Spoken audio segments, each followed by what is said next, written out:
कुएं में एक भूत। कहते हैं कि एक दिन गांव के कुएं पर अजीब माजरा हुआ कि जो डोल भी कुएं में डाला जाता वो वापस ना आता, जबकि रस्सी वापस आ जाती। सारे लोग खौफजदा हो गए कि अंदर जरूर कोई जिन या फिर जिन्नात है जो ये हरकत करता है। आखिरकार ऐलान किया गया कि जो बंदा इस राज का पता लगाएगा इसको इनाम दिया जाएगा। एक आदमी ने कहा कि इसको इनाम की कोई ज़रूरत नहीं, मगर वो गांव वालों की मुसीबत के अजाले के लिए ये कुर्बानी देने को तैयार है, मगर एक शर्त पर। उसने कहा कि शर्त यह है कि मैं कुएं में इसी सूरत उतरूंगा जब रस्सा पकड़ने वालों में मेरा भाई भी शामिल हो। इसके भाई को बुलाया गया और रस्सा पकड़ने वालों ने रस्सा पकड़ा और एक डोल में बिठाकर इस बंदे को कुएं में उतार दिया गया। नासिन, इस बंदे ने देखा कि कुएं में एक मच्छर किस्म का बंदर बैठा हुआ है जो डोल से फौरन रस्सी खोल देता है।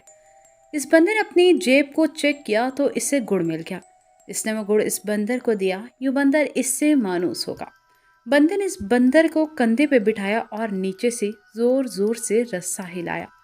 गांव वालों ने रस्सा खींचना शुरू किया और जो ही डोल अंधेरे से रोशनी में आया वो लोग बंदर को देखकर दहशत ज़दा हो गए कि ये कोई अफरियत है जिसने इस बंदे को खा लिया है और अब ऊपर भी चढ़ाया है। वो सब रस्सा छोड़कर सर पर भागे, मगर इस बंदे का भाई रस्से को मजबूती से थामे ऊपर खींचने की कोशिश करता रहा ताकि वो किनारे तक पहुंच गया। कुएं से निकलकर इसने बंदर को नीचे उतारा, लोगों को इस बंदर की कारस्तानी बताई, फिर कहा मैंने इसीलिए अपने भाई की शर्त रखी थी कि अगर मेरे साथ कुएं में कोई अनहोनी हो गई तो तुम सब भाग जाओगे, जबकि भाई को खून की मोहब्बत रोकेगी। तो नासिन, याद रखे कि सभी में लाख अच्छाई करें, मगर खूनी रिश्ते आखिरकार खून के रिश्ते ही होते हैं, उनकी किया करें।